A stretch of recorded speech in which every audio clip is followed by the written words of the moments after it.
Assalamualaikum warahmatullahi wabarakatuh. Bismillahirrahmanirrahim. Alhamdulillahi rabbil alamin. Wassalatu wassalamu ala sayyidina wa habibina wa syafi'ina wa maulana Muhammadin wa ala alihi wa ashabihi wa man tabi'ahum bi ihsanin ila yaumiddin, amma ba'du. Allahumma allimna ma yanfa'una wanfa'na bima 'allamtana.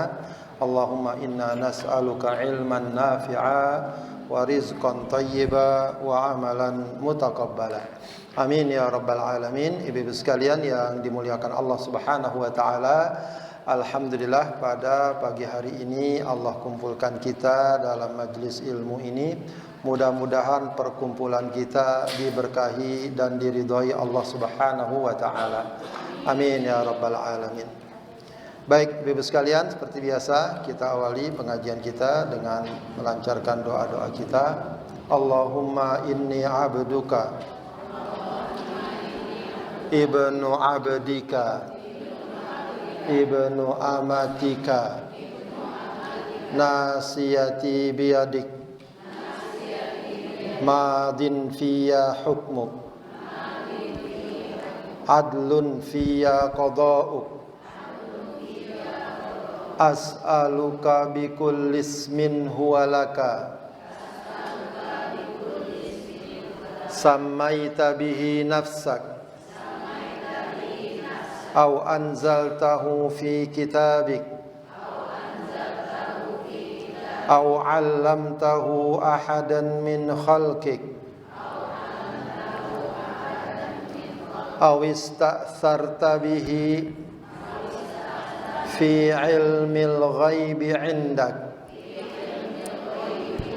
an taj'alal qur'ana rabi'a qalbi wa nura sadri wa jalaa'a huzni wa dhahaba hammi. Rabbi auzi'ni an ashkura ni'mataka allati an'amta alayya wa ala walidayya wa an a'mala salihan tardahu wa aslih li fi dhurriyyati inni tubtu ilaika wa inni minal muslimin. Allahumma kfini bihalalika an haramik wa aghnini bifadlika amman siwak. Sudah hafal semua Bu ya? Alhamdulillah. Anggap aja sudahlah ya. Baik, ibu-ibu sekalian yang dimuliakan Allah Subhanahu wa taala, kita akan lanjutkan kajian kita membahas tafsir Al-Qur'an. Kita sekarang akan membahas surat Al-Mutaffifin. Ya Bu ya, sampai situ ya. Ya, kita baca beberapa ayat saja, tidak sampai akhir ya, karena cukup panjang. A'udzu billahi minasy syaithanir rajim.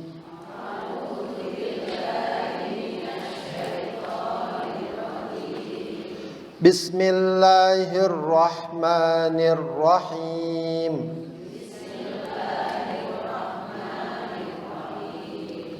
Wailul lil mutaffifin alladzina idza iktalu 'alan nasi yastawfun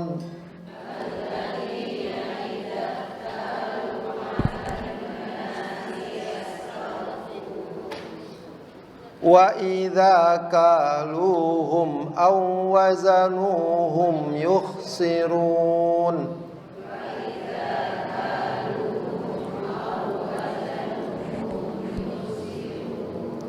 Ala yadhunnu ulaika annahum mab'utsun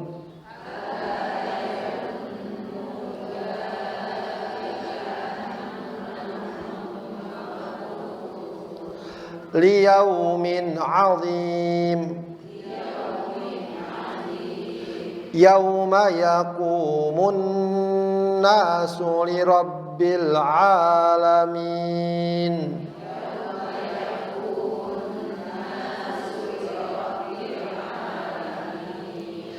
kalla inna kitabal fujjari lafi sijjin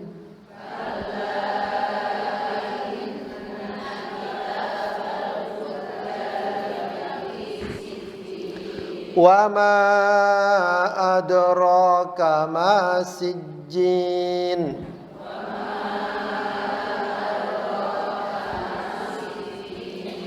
kitabun marqum wailun yawma idzil lil mukadzibin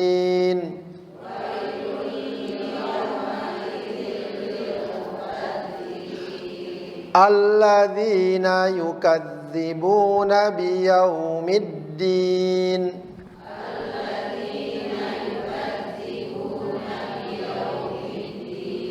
wa ma yukadzibu bihi illa kullu mu'tadin asim.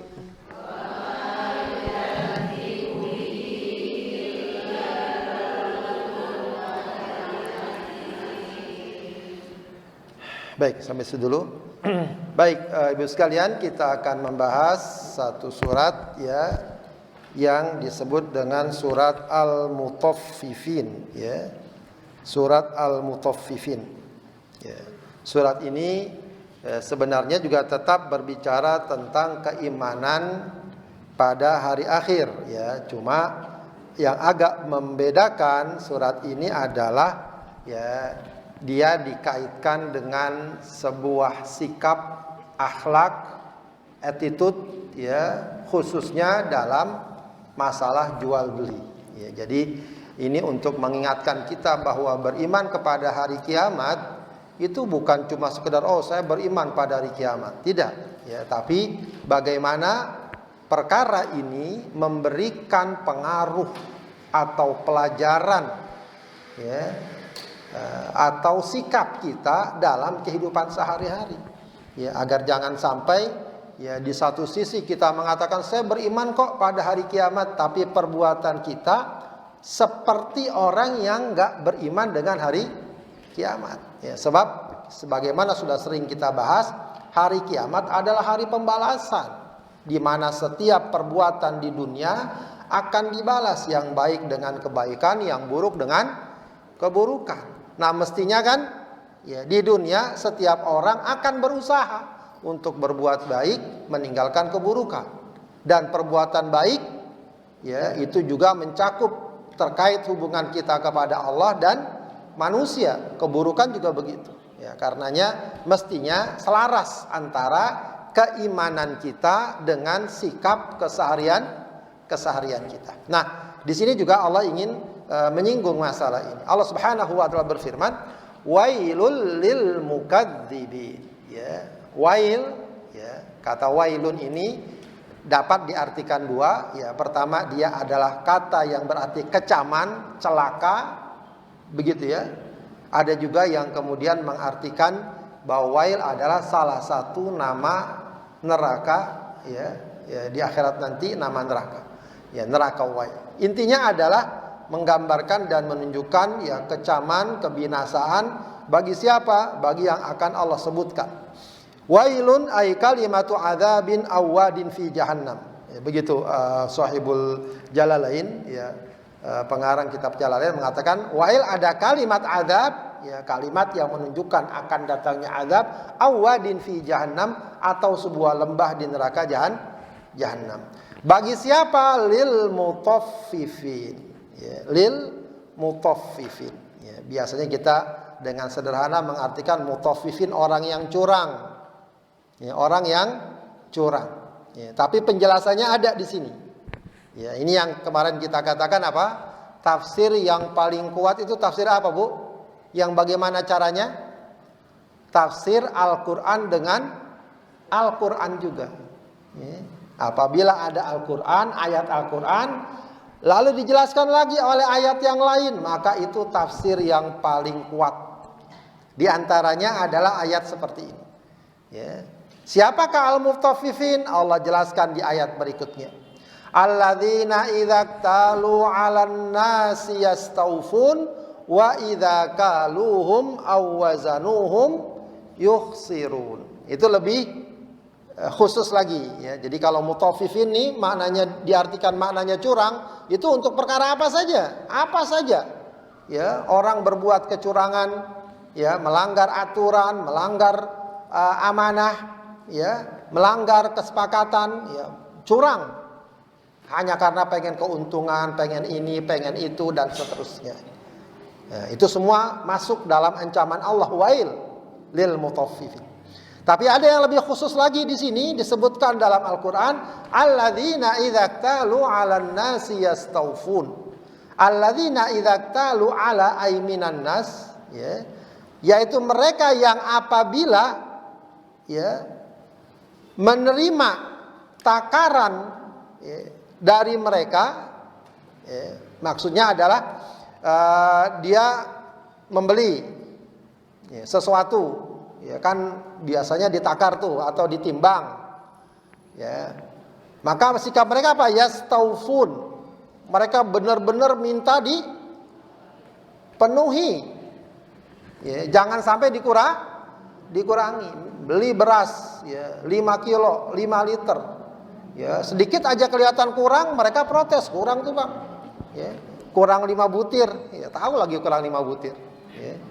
Teliti banget kalau kurang, kalau dia lagi beli. Kalau dia lagi beli, alladzina idza talu 'alan nasi yastawfun. Tapi kalau lagi dia jual, wa idza kaluhum, apabila dia yang menakar, ya maksudnya dia lagi jual nih, ada orang beli beras 5 kilo. Kaluhum ay kalu lahum awazanuhum, baik menakar atau menimbang. Apa sikap mereka? Yukhsirun. Dikurangi. Mereka menguranginya. Ayun kisunal kaila awil wazna. Nah, itu sikap mutaffifin. Ya, kalau dia lagi beli, pengen ditimbang untuk dia dan ditakar untuk dia betul-betul perhatikan jangan sampai kurang. Ya, ini juga bisa artinya barangnya jumlahnya berapa, apa namanya, jenisnya berapa, betul dia teliti, jangan sampai kurang. Bahkan kalau bisa lebih, kalau dia lagi beli. Tapi kalau lagi jual, kalau bisa dikurangi dah.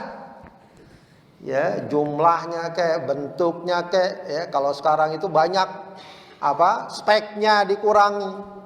Yang seharusnya grade A dijual yang grade B, padahal orang mesennya grade A, itu macam-macam. Ya. Nah, itu yang dikatakan oleh Allah al-mutaffifin. Ya. Atau yang disebut kalau bahasa sekarang kerennya apa? Standar ganda. Tahu nggak Bu standar ganda? Ibu kalau naik motor suka pakai standar ganda nggak? Kalau parkirin motor. Ya. Itu kalau parkir motor ya. Standar ganda. Ini standar ganda itu apa maksudnya?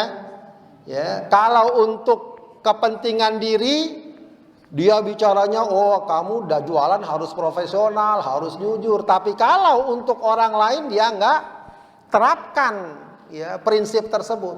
Ya, itu namanya standar ganda. Ya, jadi tidak punya standar yang sama. Mestinya standarnya sama. Kita nggak mau dibohongi orang, kita nggak mau ditipu orang, dirugikan orang. Kita pun jangan, ya, gampang merugikan orang. Ya, jangan gampang bikin orang kecewa. Nah, ini penting banget nih ya pada zaman sekarang ya. Perkara jual beli khususnya, memang ini khususnya perkara jual beli nih. Ya, ini soal akhlak, soal moral, ya ini sebenarnya sebuah introspeksi dan catatan yang kadang-kadang ya suka ironis, sampai ada yang bilang, oh kalau belanja sama orang sonono begitu ya, yang kadang nggak beriman, mereka lebih jujur, mereka lebih adil misalnya. Ya, sementara giliran sama orang beriman kita udah belain, nggak jujur. Nah itu kan jadi contoh yang jelek. Padahal tentu tidak semua demikian. Ada satu dua yang demikian, tapi bisa merusak citra. Ya, maka maka sering dipesankan oleh para ulama, jangan punya sikap mutaffifin. Ya, kalau kita lagi mau jual, kita tipu orang, giliran kita beli, kita pengennya tidak ditipu, begitu ya, pengennya tidak menipu, begitu ya. Bahkan ya seharusnya yang namanya penjual itu modal utamanya kejujuran. Ya, lagi juga saya sering heran ya, orang kenapa kok jualan tuh nggak jujur? Padahal kalau dia nggak jujur mungkin dia untung, tapi dia kehilangan apa? Pelanggan. Ya, sudah sekali orang nggak percaya, ya, seterusnya dia nggak percaya.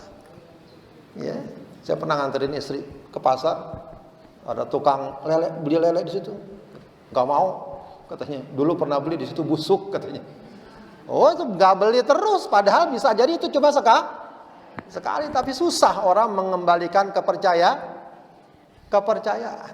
Ya, maka sudahlah sebenarnya, ya, ketidakjujurannya itu akan dicatat sebagai maksiat yang besar. Ya, dari segi ekonomi juga akan sangat rugi. Ya, bahkan kalau orang ngerti ya, ilmu ekonomi jual beli, nggak apa dia rugi, tapi pelanggannya puas.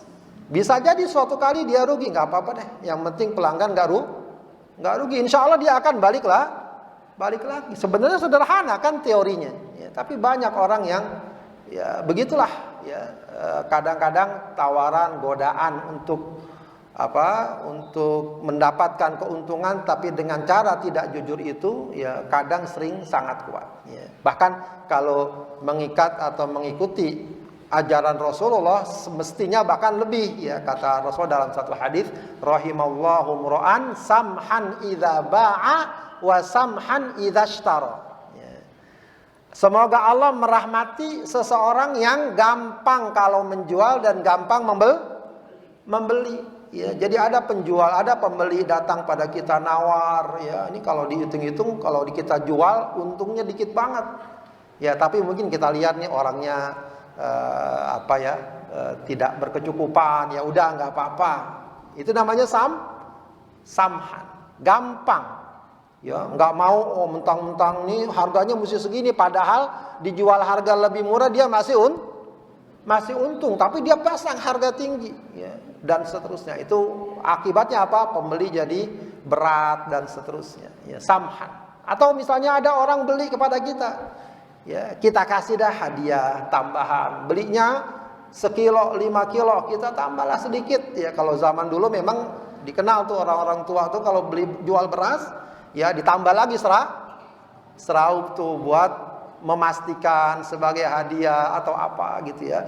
Kalau beli jual jeruk, kasih nih hadiahnya 1 gitu ya. Itu kadang-kadang pembeli juga senang tuh dapat hadiah walau kadang-kadang sedikit, tapi pesannya bagus. Kalau beli juga begitu. Kata Rasul beli juga samhan ya. Ini maaf nih kadang-kadang katanya emak-emak kalau beli ya.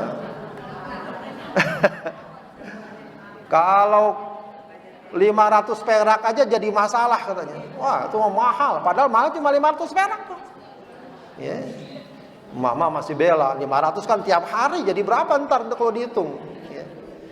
Ya, apalagi penjualnya masyarakat bawah. Ya, dia udah gotong capek-capek. Berapa bang sekilo bang? Jeruk 10.000. Ya. Jual 7.000 ya bang. Nawari gua nggak tanggung-tanggung. Ya. Ya deh belinya aja, belinya aja 8.000. Ya ada bang 8.500, kayak 500. Ya, ya samhan, ya dimudahkan. Ya, kalau beli itu juga mudah, begitu ya, mudah. Ya, jangan juga terlalu maksa pembeli. Ya, kadang-kadang ada beli misalnya barang, bang, udah beli nih ya, bang, ini hadiahnya bang ya, main comot aja. Abangnya bilang enggak, gimana? Bilang iya, ya udah tanggung. Ya bang, hadiahnya bang ya, sambil nyolonong dia. Ya, itu nggak boleh kayak gitu. Ya meskipun mungkin merasa akrab, merasa apa. Ya kalau sekedar minta ada hadiahnya nggak bang, ya nggak apa-apa gitu ya. Tapi kalau main ambil aja, Ya, kurang bagus sikap seperti itu ya, kurang hati-hati. Baik, itu namanya mutaffifin. Ya, ini memang dikatakan pada zaman Rasulullah itu ada seseorang yang berjualan, dia punya dua timbangan. Timbangan untuk menjual beda, timbangan untuk membeli beda gitu ya. Karena masing-masing ada hitungannya. Mestinya enggak, timbangannya sama untuk jual itu, untuk beli ya itu. Begitu ya. Ya maksudnya intinya adil, jujur dalam berjual beli. Baik. Lah, kenapa ada kok orang seperti ini sampai Allah mempertanyakan ala yadhunnu ulaika annahum mab'utsun. Ya. Ya, tidakkah mereka mengira, ya, kalau bahasa kita tuh emangnya mereka enggak yakin, ya. Yadhunnu ayyatayaqqan. Memangnya mereka tidak yakin. Ini maksudnya celaan Allah. Ulaika, mereka, annahum mab'utsun, bahwa mereka bakal dibangkitkan. Nah ini yang maksudnya tadi mengaitkan sikap kita itu dengan keyakinan kita dengan hari kiamat. Ya, maksudnya emangnya mereka nggak percaya hari kiamat nanti mereka dibangkitkan, nanti mereka akan dibalas. Ya, katakanlah di dunia mereka nggak ada yang menghukum, nggak ada yang memberikan catatan atau apa gitu ya. Selamatlah katakan mereka, beruntung dengan kecurangannya.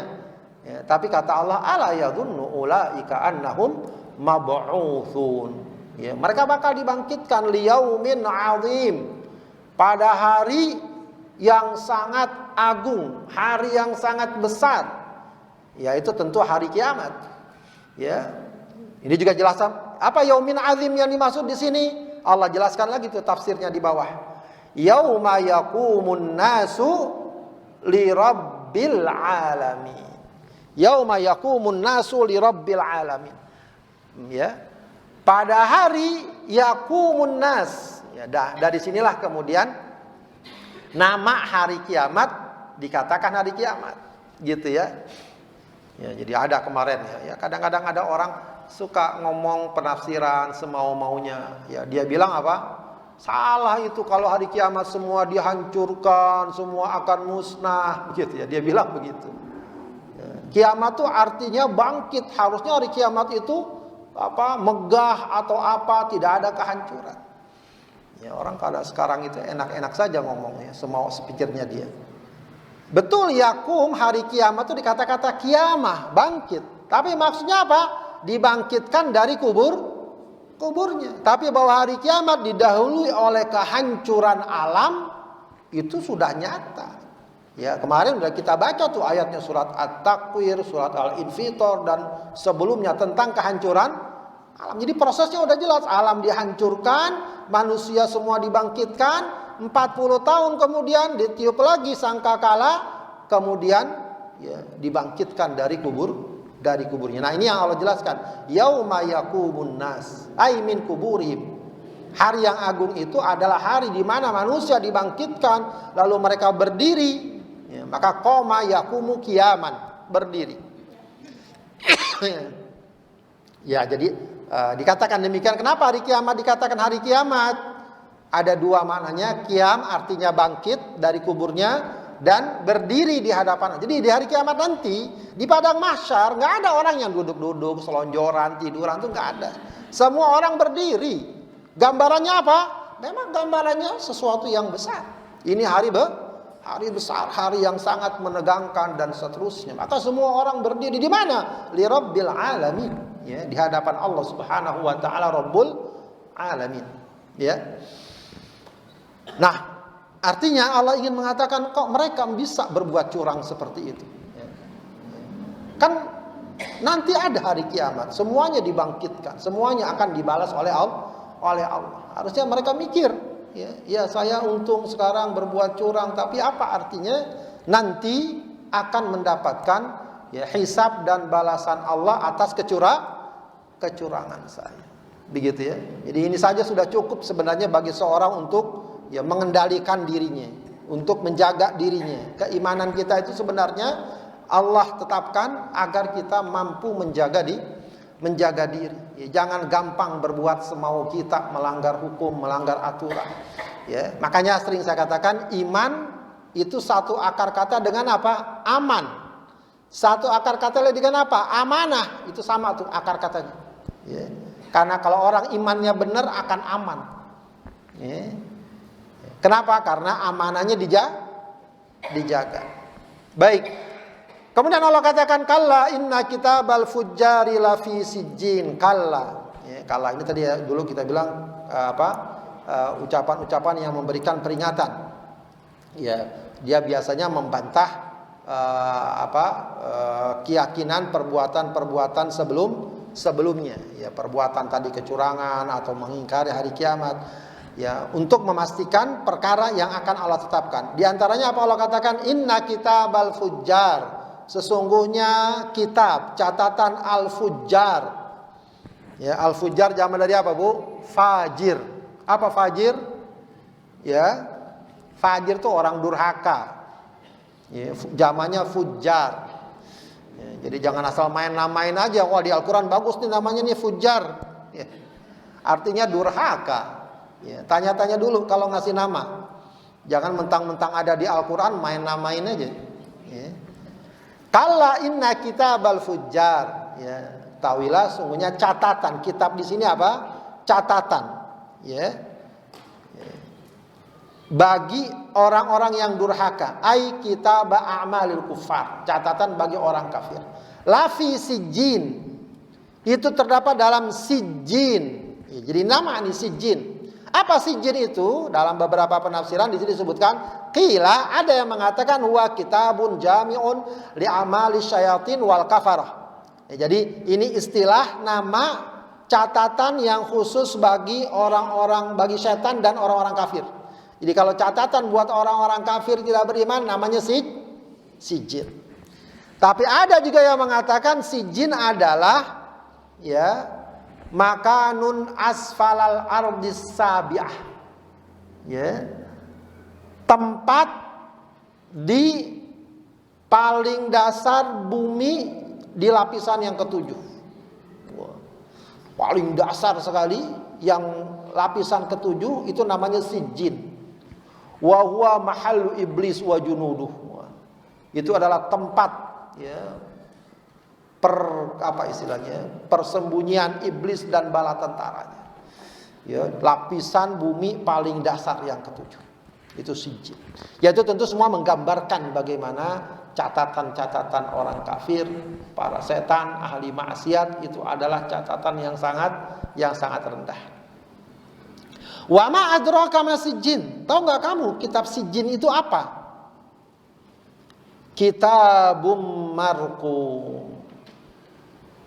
Kitabum marqum. Ya. Yaitu kitab-kitab yang tertulis, yakni yang mempunyai catatan. Jadi ada catatannya. Ya, ini menariknya kata-kata marqum. Marqum dari kata apa? Raqam. Apa raqam itu bahasa Arab?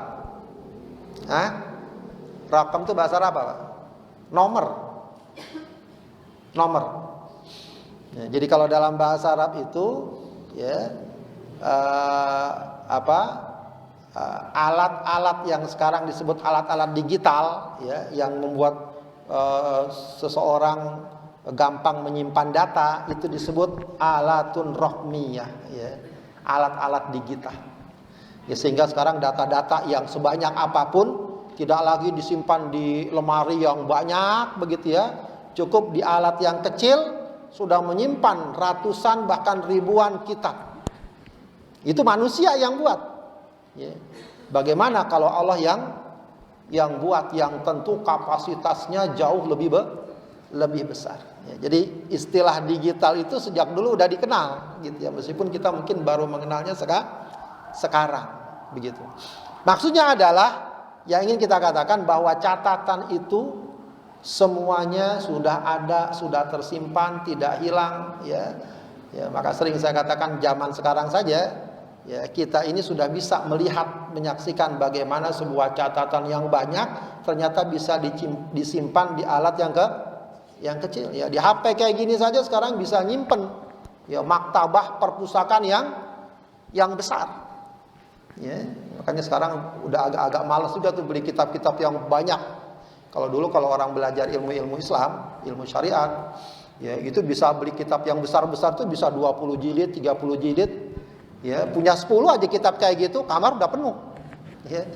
Belum lagi sekarang rumah kecil-kecil. Ya, itu berat sekarang. Alhamdulillah dengan teknologi bisa nyimpen itu semua data. Ya, dan nyaris sama ya karena dibuat PDF dan seterusnya. Ya, artinya itu menggambarkan bahwa catatan yang Allah buat dan Allah simpan dari perbuatan manusia sesuatu yang mungkin sekali, apalagi bagi Allah. Manusia saja sudah mampu untuk menyimpan data sedemikian banyak. Baik, wailu yauma idzil lil mukadzibin. Ya, maka kemudian Allah tegaskan lagi, wail, celakalah yauma idzin. Ya, yauma idzin itu sering kita dengar ya dalam Al-Qur'an, yauma idzin. Yauma idzin artinya apa? Kata yauma, hari itu, id itu ya isim isyarahnya ya. Yauma idzin. Hari itu maksudnya di hari kiamat atau di hari yang dimaksud. Lil mukadzibin, ya, bagi orang yang mendustakan. Apa mendustakannya? Alladzina yukadzibuna biyaumiddin, yaitu mereka yang mendustakan yaumiddin.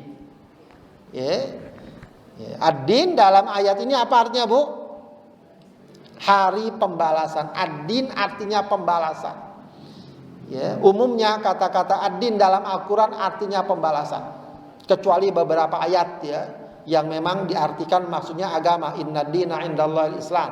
Ya, wa may yabtaghi ghairal Islam dina. Nah, itu siapa yang mencari selain Islam sebagai agama.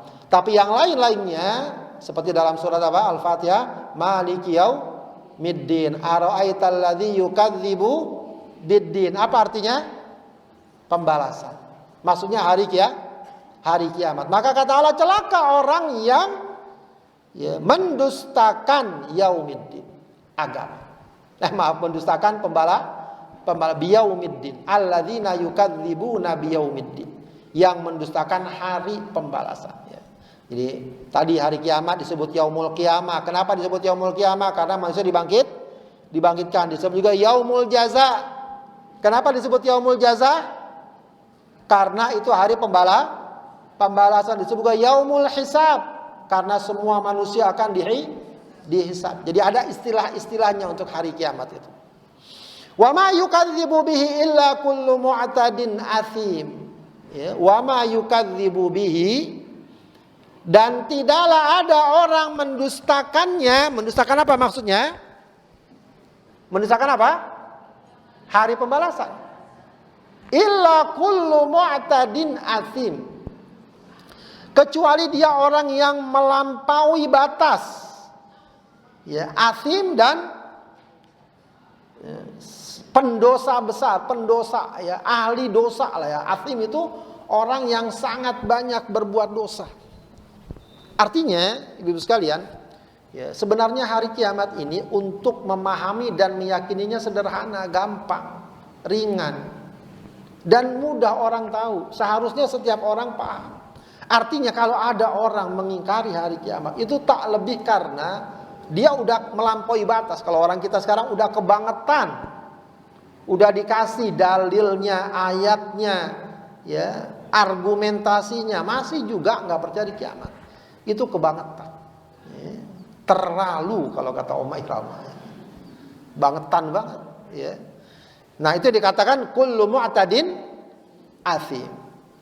Baik, kemudian Allah jelaskan lagi, ada sedikit gambaran mereka. Ini meskipun Allah menceritakan tentang orang-orang kafir, ya, tapi kadang nilainya itu kadang ada muncul di tengah kaum muslimin. Ya, itu yang juga harus kita hindari. Ya, kita jangan sampai hanya takut dikatakan kafir, tapi mentalitasnya, sikapnya, pemikirannya, gayanya, ya, mengikuti cara mereka. Di antaranya apa? Idza tutla alaihi ayatuna.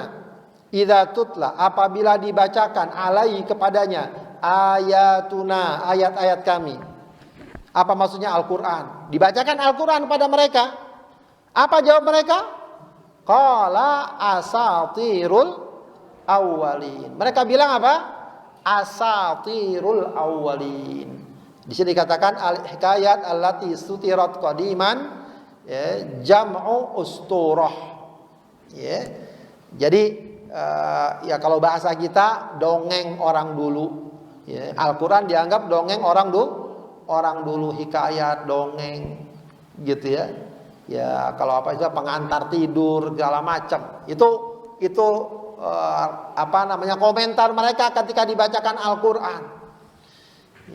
Ya gambaran artinya mereka nggak percaya. Ya Al-Quran cuma karangan-karangan aja. Padahal beda.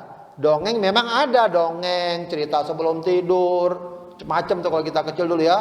Kisah apa tuh ya? Roro Jonggrang apa segala macam ya.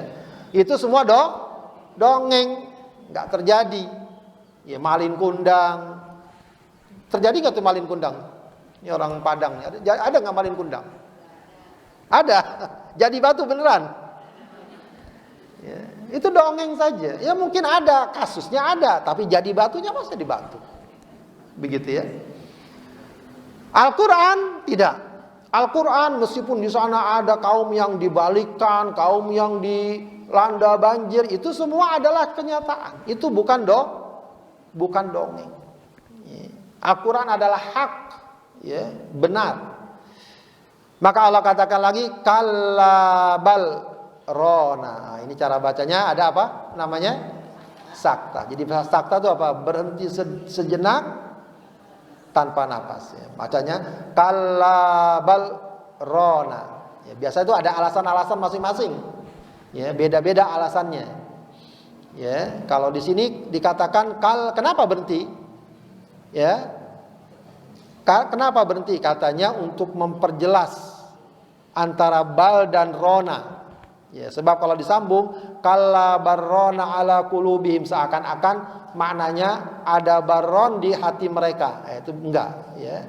Tapi yang dimaksud adalah Allah ingin memperjelas ya bahwa yang ada di hati mereka rona ala qulubihim. Ya.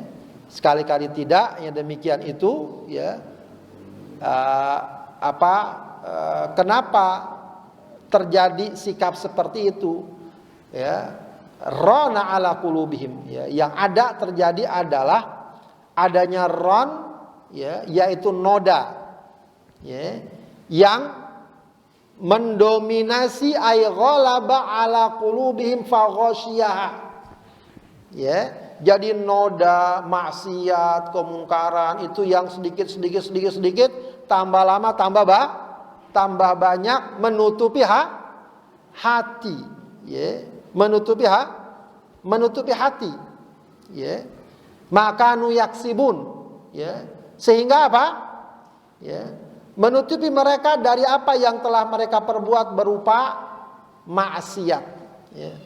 Ya, berupa maksiat ya. Fahuwa kassoda ya. Jadi sudah mirip ya, karat hati mereka udah berkarat ya, sehingga tidak lagi bisa melihat apa? Kebenaran. Sudah tidak lagi bisa melihat mana yang hak, mana yang batil. Kadang ada orang sedikit saja disentuh dia langsung sadar, oh iya ini. Tapi ada orang yang sudahlah begitu ya, disampaikan, diajarkan ini dalilnya, bahkan yang bilang begitu juga kiai, ulama besar. Dia nggak pernah harus sedikit pun. Kenapa? Sudah tertutup hatinya. Ya, maka memang ini dijelaskan dalam satu hadis. Ya, maka ini juga kita harus berusaha terus membersihkan hati. Jangan biarkan itu ya, maksiat terus kita lakukan, itu lama-lama akan menutupi hati. Hati kalau semakin tertutup semakin berat menerima nasihat, menerima ajaran ya. Jadi bukan kadang masalahnya bukan nggak ada yang ngajarin, nggak ada yang ngajak, tapi hatinya sudah tertutup ya. Sebagaimana mereka ini orang-orang kafir ya, yang diajak beriman, udah disampaikan ayatnya, tapi mereka tidak juga mau menerima. Ya. Kenapa? Hatinya udah tertutup, bagai karat sudah. Ya, seakan-akan perbuatan mereka benar, perbuatan mereka baik. Kala kata Allah Subhanahu Wa Taala, innahum yauma idzil lamahjubun. Ya, kala sekali-kali tidak, innahum ar-rabbihim yauma idzil lamahjubun. Mereka siapa? Orang kafir. An rabbihim, dari Tuhannya. Yauma idzin, pada hari itu. Hari apa? Hari kiamat. la mahjubun. Ai fala yarawnahu, terhalang untuk melihatnya. Ya, jadi orang-orang kafir, ahli neraka, orang yang tidak beriman, itu nanti di antara hukumannya apa? Terhalang untuk melihat Allah Subhanahu wa ta'ala. Ya, ini yang kemudian oleh para ulama ahlu sunnah wal jamaah, mereka menyimpulkan bahwa Allah tidak dapat dilihat di dunia, tapi di akhirat ahlul jannah, ahli surga akan melihatnya. Bahkan itu dikatakan sebagai kenikmatan tertinggi di surga. Ya, dalam satu hadis muttafaq alaih, Rasulullah mengatakan apa? Innakum la tarawna rabbakum kama tarawnal qamara lailatal badri. Kalian akan melihat Tuhan kalian, ya, di hari kiamat, ya, sebagaimana kalian melihat apa? Bulan purnama. Ya, bulan di malam yang purnama. Ya, jelas. Nah, dari mana simpulkan? Salah satu simpulkan dari ayat ini. Kenapa? Karena hukuman bagi orang kafir tidak bisa melihat Tuhan. Begitu ya. Jadi di hari kiamat iya, orang beriman ahlul jannah bisa melihat Tuhannya. Adapun di dunia tidak bisa melihat Tuhan. Ya, bahkan terkenal ya kisah Nabi Musa alaihissalam, kaumnya juga ya. Apa mereka bilang? Lan nu'mina illa narallaha jahratan, ya. Qalu ya Musa lan nu'mina hatta ya narallaha jahratan. Ya, fa akhadhathumus sa'iqatu wa antum tandurun, ya. Ya, kaumnya Nabi Musa, ya Nabi Musa, kami enggak akan mau beriman kepada kamu, lan nu'mina laka hatta narallaha jahr, sebelum kami melihat Tuhan kami dengan jelas. Ya. Akhirnya Allah kirimkan petir pada mereka sehingga mereka mati. Ya, jadi di dunia itu manusia orang beriman tidak bisa melihat Allah. Ya, bahkan terkait dengan peristiwa Isra Mi'rajnya Rasulullah, apakah Rasul bertemu Allah langsung atau tidak, itu juga para ulama memberikan ada perbedaan pendapat di sana. Ya. Kaidah umumnya tidak melihat, tapi di akhir kiamat ahlul jannah akan melihat Tuhannya. Begitu ya. Baik, makanya jangan gampang ketipu ya. Kalau ada orang ngomong saya udah ketemu Tuhan, udah ketemu Allah, ngobrol, emangnya Tuhan tetangga kamu ya? Ngobrol anak ini. Itu sekarang orang bisa-bisa aja ngobrol sana sini ya, bilang ketemu Tuhan, ketemu malaikat Israel, apa segala macam ya. Jangan gampang dengan omongan, semua ada landasannya, semua ada dalil. Dan khususnya masalah-masalah gaib, masalah-masalah kiamat, ya, itu hendaknya patokan kita adalah perkara apa yang sudah Allah nyatakan dan Rasul nyatakan. Kalau dinyatakan iya, kalau enggak ya jangan kita kemudian gampang membuat kesimpulan sendiri. Ya. Tsumma innahum lasalul jahim, kemudian dikatakan pada mereka, ya, innahum, mereka, ya, lasalul jahim, ya, mereka akan masuk ke dalam neraka jahanam, ya, yang membakar, dikatakan jahim, ya, ladakhilunan narul muhriqa, akan membakar. Tsumma yuqalu lahum hadzal ladzi kuntum bihi tukadzibun. Dikatakanlah pada mereka ketika sudah masuk neraka, maka dikatakan hadzal ladzi kuntum bihi tukadzibun. Nih rasain ya. Dulu kalian mendustakan, menganggap omong kosong, menganggap dongeng, menganggap fiktif, ini ya sudah kalian rasakan, kalian lihat ya bagaimana sesungguhnya yang dahulu kalian anggap dusta sudah menjadi kenyataan. Ini bagaimana Allah menjelaskan secara rinci perkara-perkara seperti ini, tentu bagi kita agar betul-betul dapat menjadi pelajaran ya, terkait bagaimana kita dalam hidup ini betul-betul juga mempersiapkan diri dari berbagai hal, berbagai aspek, baik terkait hubungan kita kepada Allah, terkait dengan muamalah kita, pergaulan kita, jual beli kita, sikap kita, ya itu juga harus benar-benar kita kaitkan dengan hari kiamat. Ya, kita kaitkan dengan hari kiamat. Ya, ya. Dan berlakukan buat kita, jangan buat orang aja. Ya, kadang-kadang kita ini baru percaya kiamat kalau kita lagi dizolimin sama orang. Oh, ntar di hari kiamat lo, zolim sih. Giliran kita enggak ngomongnya. Kita zolimin orang, kita nggak bilang, kamu nih ntar hari kiamat dizolimin orang. Sama juga. Jadi jangan mutaffifin. Jangan standar ganda. Buat orang lain kita berlakukan hari kiamat, buat diri kita juga berlaku hari kiamat. Jadi jangan sampai ada standar ganda, beda-beda nilainya. Ya, kalau lagi untung kita pakai datu prinsipnya. Kalau nggak untung atau nggak ada kepentingan buat kita, ya, masa kalau kita lagi untung kita nggak pakai. Kalau lagi kita nggak untung atau nggak ada kepentingan kita pakai. Ya. Ya, makanya ada anekdot seorang tua dibilang bahwa anaknya main judi, dia istighfar, astagfirullah. Dibilang anaknya dapat untung, alhamdulillah. Ya. Nah, itu standar ganda namanya. Ya. Standar ganda. Maka itu nggak boleh dalam kehidupan kita. Baik, Ibu sekalian, mungkin sampai sini dulu kajiannya. Nanti kita lanjutkan sebagian lagi pada pertemuan berikutnya. Fadhal kalau ada yang mau ditanyakan.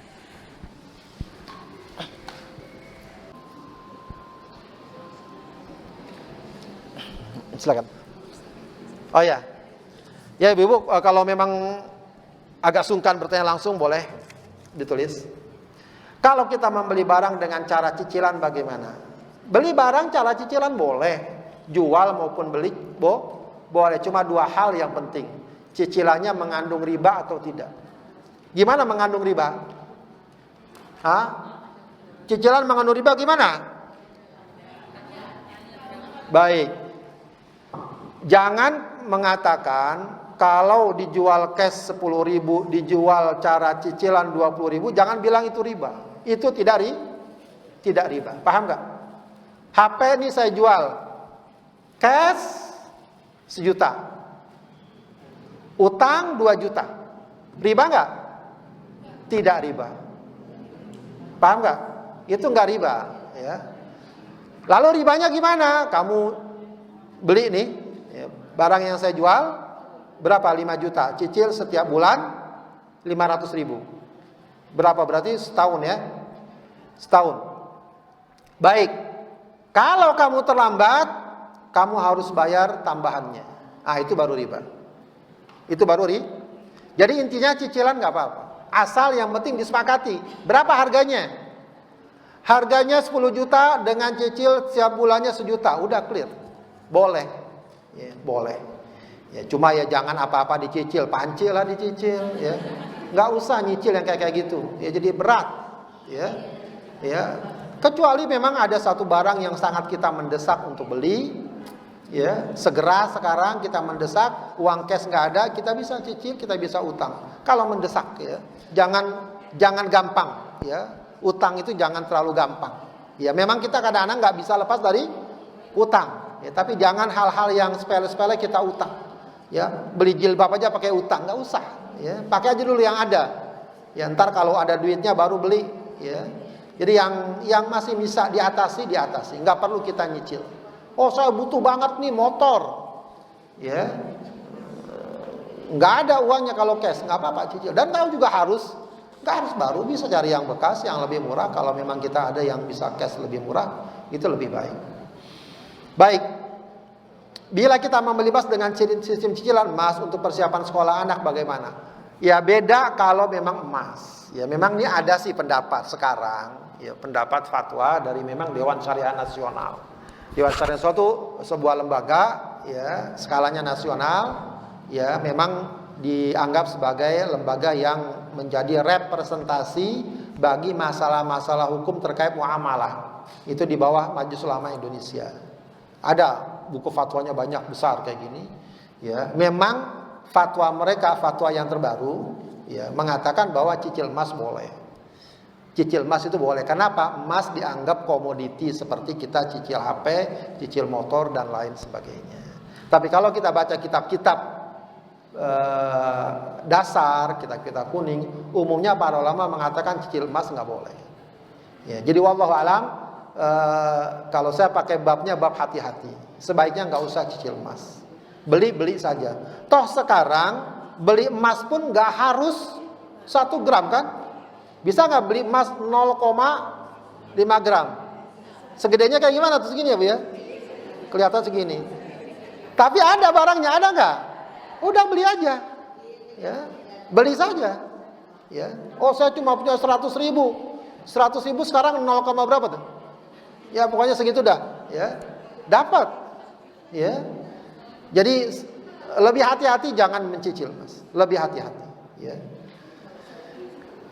Ya, gua betul bagus persiapan anak sekolah, nyimpan kita dikit-dikit ya. Kalau kayak gini, Bapak sekalian, ya kalau ini kata teman ya, ya bagusnya emasnya jangan emas perhiasan kalau untuk sekedar simpan. Beli aja emas yang LM, yang logam mulia itu, yang belum dibentuk-bentuk, itu lebih bagus. Ya, lebih ekonomis ya, punya nilai yang lebih bagus. Ya, sebab kalau emasnya perhiasan, dia sudah ada nilai untuk membuatnya, itu ada nilai tersendiri, sayang. Ya, kecuali kalau memang untuk dipakai. Ya, biasanya mama sekalian dipakai sekalian nyimpen Pak Ustaz katanya. Ya terserah dah ya kalau gitu mah.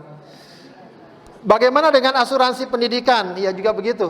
Asuransi kalau mau bisa, ya carilah asuransi syariah lah ya. Cari asuransi syariah. Sekarang sudah banyak asuransi syariah. Ya, jadi setidaknya asuransi syariah itu nanti ada beberapa pembagian. Ada yang bagiannya untuk investasi, yang nanti keuntungannya akan diputar, dibagi bersama. Ada juga yang memang bagiannya untuk sedekah.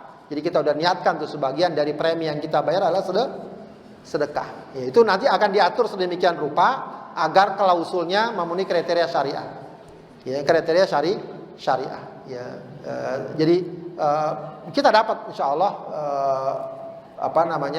pertambahan nilai dari premi yang kita dapatkan, tapi itu setelah diputar ya, dan pembagiannya berdasarkan keuntungan yang didapatkan. Paling tidak biar gampang, kalau mau untuk cari asuransi syariah, tanya beberapa referensi yang kita percaya ya, yang memberlakukan hal tersebut. Ya, itu insya Allah ada. Kalau yang cukup dikenal misalnya takaful, itu ada program lembaga takaful ya.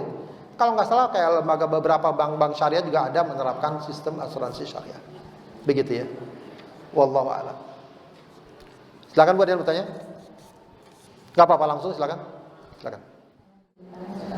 Bagaimana cara kita untuk selalu hatinya bersih juga tanpa ada noda? Misalnya kita suka prasangka buruk, kalau gimana supaya selalu jaga hati bersih?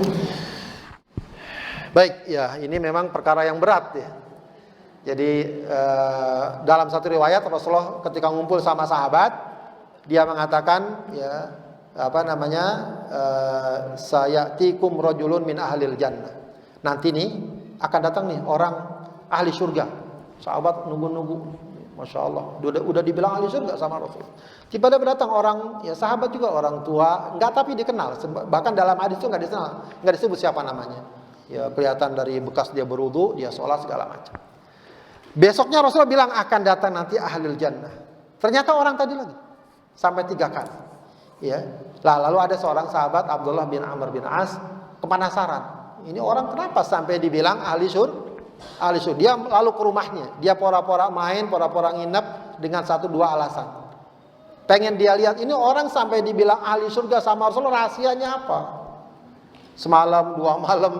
Ternyata biasa-biasa aja. Biasa-biasa tuh maksudnya levelnya sahabat. Level sahabat tuh misal kalau sholat tahajud biasa. Kalau kita kan tahajud Masya Allah tahajud gitu ya. Padahal sebulan sekali doang tahajud ini. Ya, udah Masya Allah. Ya. Akhirnya dia tanya, ya kenapa, dia sampaikan alasannya kenapa saya nginep ini maksudnya. Kata dia, ya saya memang gak ada yang istimewa saya lakukan. Hanya saja ada yang biasa saya lakukan. Apa? Saya itu kalau mau tidur, hati saya bersihkan dari segala kekeruhan urusan dengan saudara-saudara saya. Ya, katakanlah dendam, kesel, benci, apa begitu sama saudara saya. Ya, semuanya lurus, semuanya kosong-kosong, bersih. Ya, kira-kira kita gitu bisa nggak? Ya, pagi-pagi berantem, malam-malam malah mimpi kita biasanya. Kebawa mimpi, ya. Ya, kata sahabat Abdullah bin Amr, katanya inilah prestasi yang telah kamu raih yang kami belum mampu. Jadi memang menjaga hati terhadap saudara, perasaan segala macam, ya itu bukan perkara ringan. Makanya memang nilainya pun sangat besar. Tapi bukan berarti kemudian kita biasakan, kita mudahkan. Paling tidak harus ada upaya dorongan bagi kita untuk terus ya membersihkan hati kita ya, khususnya memang dengan saudara, rasa kesel, rasa apa itu kadang-kadang kalau kita pelihara akan tambah besar. Tapi kalau kita minimalisir, kita anggap biasa, kita maafkan, kita lepaskan, insya Allah juga bisa. Insya Allah bisa. Ya tinggal kita latih saja dikit-dikit, sedikit demi sedikit, menata hati, ya mengembalikan semua kepada Allah, begitu ya. Dan kemudian memberikan permakluman, itu penting juga. Ya, iltamisu sab'ina udhran li akhika, kata Rasulullah. Cari 70 alasan untuk saudaramu agar kita tidak mudah ya gampang begitu saja menuduh, sakit hati dan lain. Bisa jadi kenapa dia kok sampai begitu? Boleh jadi dia lagi ada masalah. Ya kok tiba-tiba teman saya merengut aja sama saya, kenapa ya? Gitu ya. Mungkin sekali ya. Dia hari itu pagi-pagi habis berantem sama suaminya ketemu kita, kan bisa. Ya, kadang-kadang kan suasana batin orang beda, Jadi cari ya, paling tidak alasan-alasan untuk minimal meminimalisir kita agar tidak tidak mudah sakit hati atau ada perasaan yang buruk ya. Juga tentu bantu dengan doa. Ya, apa bu doa agar kita tidak mudah ada rasa ghil. Ada dalam Al-Qur'an tuh ya. Apa? Rabbana ighfir lana wa li ikhwanina alladzina sabaquna bil iman wa la taj'al fi qulubina ghillal lil ladzina amanu rabbana innaka raufur rahim. Bagus tuh dicatat tadi ini. Sebab itu juga artinya kita mendoakan saudara kita. Surat apa tuh? Al-Hasyr ya. Rabbana ighfir lana, baca bu, Rabbana ighfir lana wa li ikhwanina alladzina sabaquna bil iman wa la taj'al fi qulubina ghillal lil ladzina amanu Rabbana innaka raufur rahim. Ya. Ayat berapa tuh? Ayat 10. Ya, ayat 10. Al-Hasyr ayat 10. Ya Allah, ya. Tapi itu bukan semua ayatnya ya, dari pas Rabbana. Rabbana ighfir lana. Ya Allah, ampuni kami dan saudara kami. Ya, ini memang terkait dengan yang mendahului kami dalam beriman. Ya, paling enggak kita mendoakan. Ya. Wala taj'al fi qulubina, dan jangan kamu jadikan dalam hati kami apa? Ghillan, kedengkian. Ya, ghil itu bisa juga maknanya rasa ghil, rasa marah, kesal sama saudara. Ya. Ghillal lil ladzina amanu rabbana innaka raufur rahim. Ya. Ya, termasuk juga kita mesti pandai melupakan tuh. Ya, pandai melupakan. Ya, ada hal-hal yang menyakitkan segala macam, ya itu memang perlu belajar. Kadang-kadang melupakan susah, ya. Sampai ada istilah apa? Kalau memaafkan saya maafkan, tapi kalau melupakan nggak bisa kayaknya, gitu. Ada bahasa gitu nggak? Ya itu belajar juga, harus kita latih. Ala kulli hal itu semua perlu riyadhah. Hati itu juga perlu riyadhah, perlu dilatih, perlu dibiasakan, perlu dihentakkan. Ya, sekali-kali kita nyatakan apa artinya? Saya kesel terus sama dia, ngapain? Semakin memperkeruh kita. Kita terus kesal, kita terus dengki, itu akan semakin menyulitkan kita. Lepaskan saja, ya. Itu akan merugikan kita. Bisa jadi dia sudah nggak kepikiran sama kita, ya. Kenapa kita terus menggantungkan perasaan kita dengan orang lain? Ya, jadi sadari kayak begitu, insya Allah akan membuat hati kita lebih terlatih. Wallahu a'lam.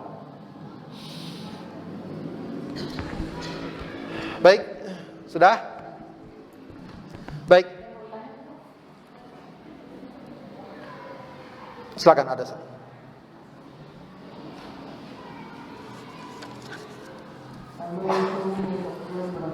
Assalamualaikum. Kalau kita misalnya belanja ke pasar, setelah terjadi transaksi sudah dibayar, terus tahunya sebelum beli si pedagangnya bilang maaf itu harganya nggak segitu, terus gimana kalau masih terjadi Harga tadi udah tawar menawar belum? kan misal kalau beli baju Ya. harga 100, nah kita udah oke 100 dari bayar, Dia udah nerima. terus akhirnya si penjualnya bilang, aduh maaf ibu nggak segitu harganya 150, terus bagaimana Pak Ustaz? Modus apa dia benar-benar salah itu ya? Baik, kalau dalam fikih itu namanya ada khiyar. Bab khiyar. Apa khiyaratnya, Bu? Memilih untuk meneruskan akad jual beli atau membatalkan. Jadi ada kondisi khiyar di mana dia masih ada hak untuk membatalkan akad itu, baik penjual atau pembeli. Tapi ada beberapa ketentuan. Ada 3 lah paling tidak khiyar itu. Pertama, khiyar majelis. Khiyar majelis itu kalau masih di majelis, di tokonya. Nah, tadi ibu udah keluar toko belum? Belum. Nah, kalau belum berarti masih bisa dia membatalkan. Walaupun bukan masalah harga. Oh bu, nggak jadi saya jual, itu boleh. Pembeli juga begitu, udah nyerahin duit. Ya, tapi masih di toko. Pak, saya nggak jadi beli dah, boleh diambil lagi. Itu namanya khiyar majlis. Ini memang mesti paham fikihnya juga. Kalau enggak, penjual bisa marah juga ntar. Ya, udah ngasih duit nggak jadi. Apalagi kalau dipakai, yang di mall-mall itu kalau udah masuk ini, udah nggak bisa dikeluarin Pak, udah masuk sistem. Kalau menurut fikih, kalau dalam satu majlis, penjual atau pembeli masih boleh membatalkan apapun alasannya. Baik tadi alasannya harganya bukan segitu atau yang lain, boleh. Kalau masih dalam satu majlis. Tapi kalau sudah keluar, udah deal, keluar, mau dibatalkan nggak bisa. Kecuali sukarela, ya, nerima nggak apa-apa. Tapi kalau misalnya penjual, oh maaf nggak bisa saya batalkan, pembeli bilang saya nggak bisa batalkan, itu hak masing-masing. Kalau sudah di luar majelis. Nah itu pertama. Yang kedua, boleh memilih kalau ada cacat. Ya, ternyata pas barangnya diterima, sampai rumah cacat, boleh itu dibalikin, nggak jadi saya beli, ini ada cacatnya. Itu wajar biasanya. Ya, itu biasanya produsen juga punya perhatian soal itu. Ada yang namanya khiyar waktu. Ya, jadi boleh kalau ada sepakat dua belah pihak ada sepakat. Ya, kalau dalam 3 hari, misalnya saya beri waktu 3 hari ya, beli jadi atau tidak. Nah, itu namanya khiyar syarat bahasanya. Ya, itu kalau ada kesepakatan boleh. Jadi kalau kasus tadi, misal kalau masih dalam satu ruangan, itu masih boleh baik penjual atau pembeli untuk membatalkan. Meskipun ya tentu saja itu akan mempengaruhi juga kredibilitas, rasa percaya dan semacamnya. Wallahu a'lam.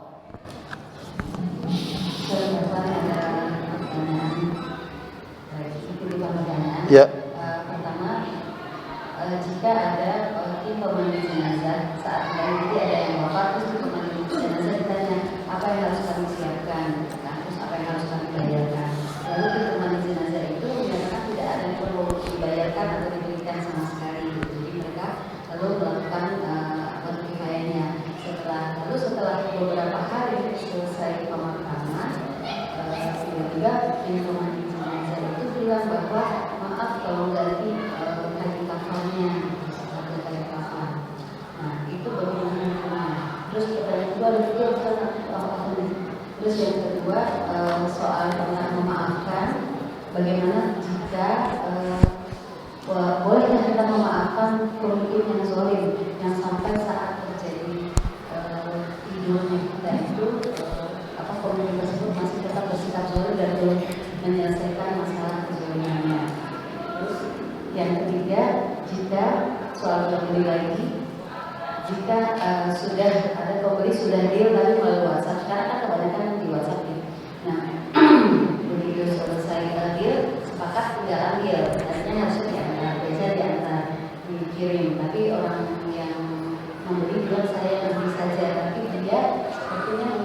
terus, apakah itu keadaan jual beli sudah sah dan itu sudah menjadi kewajiban pembeli untuk membayar atau tidak? Baik, pertama terkait dengan tadi memandikan kemudian menagih harga atau harta kain kafannya, yaitu mungkin gambaran tidak jelas ya. Ya, harusnya kalau dari awal memang dia sampaikan kalau kain kafan itu dia jual misalnya, harusnya begitu ya. Itu sebuah sikap yang kurang pas ya, kurang tepat. Apalagi ternyata misalnya harganya mahal, di luar kebiasaan dan sebagainya. Walaupun harganya standar, ya semestinya dia sampaikan aja, ini kain kafan saya jual. Jangan sekian hari kemudian lalu dia nagih. Apalagi tadi ada ungkapan, apakah ada yang harus kami bayar? Dia bilang nggak ada. Ya, sukarela. Itu kan juga bisa saja dimaknai semuanya udah ditanggung. Ya, wallahu alam, ya itu termasuk sikap ya yang kurang pas, kurang baik. Nggak apa-apa, jujur saja bilang ini kain kafannya kami jual, memandikannya segala macam kami sukarela. Ya nggak apa-apa, kayak gitu. Seharusnya begitu. Justru dengan cara yang kayak gini jadi kurang ahsan, jadi menimbulkan ya dugaan macam-macam ya yang kurang baik. Mungkin berikutnya hal kayak gitu harusnya diperbaiki ya. Ya kalau mau hati-hati yang pihak keluarga bayarkan saja. Ya, bayarkan saja. Ya biar selesai saja, clear ya. Tapi itu bukan cara yang bagus ya, cara seperti itu. Begitu ya. Toh insyaallah biaya kain kafan biasanya tidak terlalu ini ya, memberatkan. Baik, kemudian terkait dengan pemimpin yang zalim atau siapa ya, pemimpin atau siapapun orang berbuat zalim sama kita. Ya kalau kaitannya sifatnya pribadi atau apa begitu ya, ungkapan bagusnya memang kita maafkan. Tapi kalau sikapnya terkait dengan hak-hak kita, hak dasar, harta apa, ya kita punya hak untuk menuntut dahulu ya hak kita ya agar diberikan ya, diberikan ya. Jadi kalau setiap orang yang kayak gitu lalu kemudian diberikan maaf, asik juga nanti orang selesai itu minta maaf dan seterusnya. Paling tidak kalau ada hak harta, hak apa, setiap orang punya hak ya untuk mengambil haknya. Bahkan bisa jadi saya dengar seorang ulama begitu ya, seringkali orang melihat memaafkan lebih bagus, pada kata ulama enggak ya. Kata seorang ulama, dan ini di Saudi dia. Tidak, kalau begitu nanti orang akan merasa enak dia berbuat zalim, biar dia merasakan juga hukumannya kalau memang ada konsekuensi hukuman begitu ya, agar jadi pembelajaran bagi yang lain ya. Baik, kemudian terakhir dengan masalah jual beli melalui WhatsApp ya, itu juga bisa dianggap deal kalau memang sudah nyata. Kamu jadi beli, iya beli ya, udah saya jadi jual, itu sudah deal, sudah deal ya. Tapi ya catatannya terkait dengan syarat segala macam harusnya dibicarakan. Barangnya mau diambil atau mau dikirim ya. Kalau udah kesepakatannya barangnya dikirim ya, maka konsekuensinya penjual harus kirim barang ya. Kalau tidak, melanggar kesepakatan. Kalau barangnya diambil ya berarti pembeli yang ambil ya. Itu kalau kayak gitu itu bukan soal harusnya penjual ngirim, itu sesuai kesepakatan ya, kesepakatan. Kalau kaidahnya para ulama, kalau barang masih ada di tangan penjual, maka penjual bertanggung jawab atas barang tersebut. Walaupun tadi sudah dibeli, misalnya hilang barang itu segala macam, maka penjual harus ganti. Karena masih ada di tangan penjual. Bahkan misal di perjalanan rusak, penjual yang nanggung. Ya, penjual yang nanggung. Ya, mereka yang nanggung, bukan pembeli. Begitu ya. Ya, jadi dicek lagi kesepakatannya, apakah diambil atau dianterin. Kalau dianterin berarti pembeli tinggal nunggu. Ya. Nah, ternyata nggak nyampe. Ya. Nggak sampai. Barangnya mungkin belum dibayar. Tidak mengapa kalau gitu, kalau nggak dibayar. Kalau misalnya belum sampai.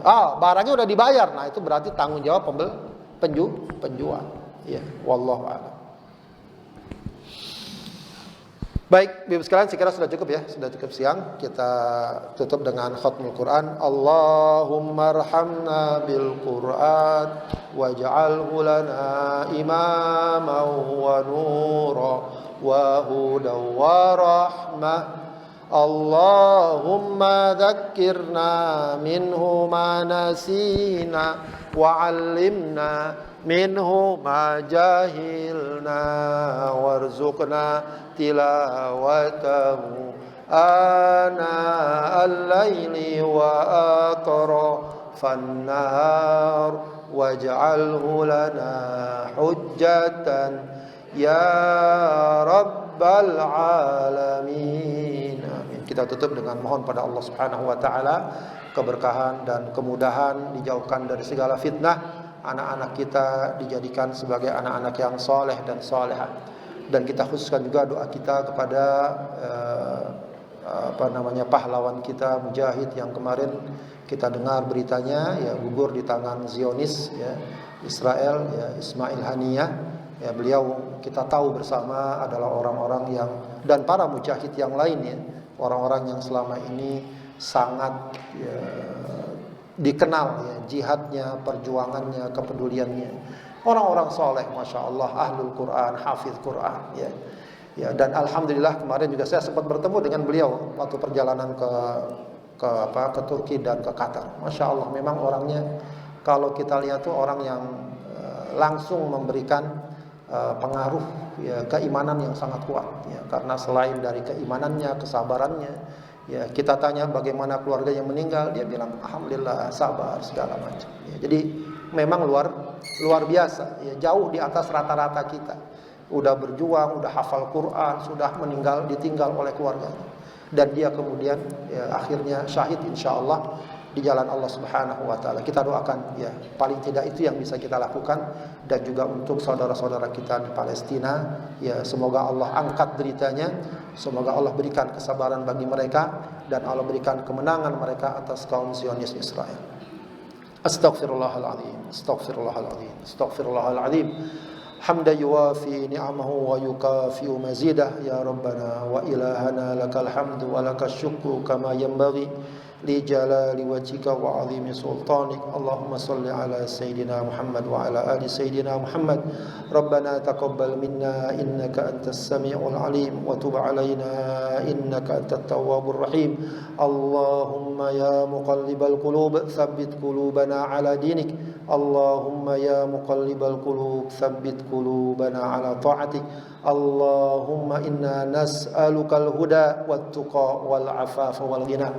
Allahumma rzuqna zurriyatan salihah. Allahumma rzuqna zurriyatan tayyibah.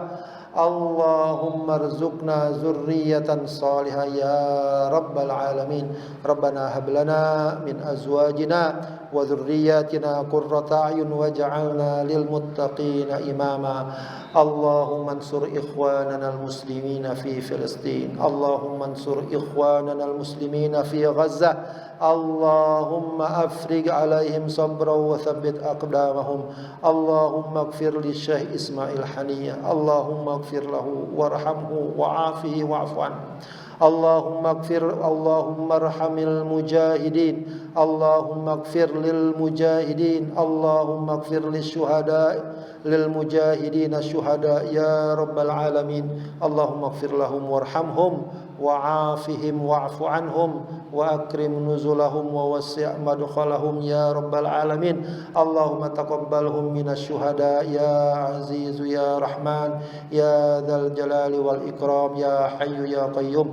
Rabbana ighfir lana wa liwalidina warhamhuma kama rabbayana shighara. Rabbana atina fid dunya hasanah wa fil akhirati hasanah wa qina adzaban nar. Subhana rabbika rabbil izzati amma yasifun wa salamun alal mursalin walhamdulillahi rabbil alamin. Assalamualaikum warahmatullahi wabarakatuh.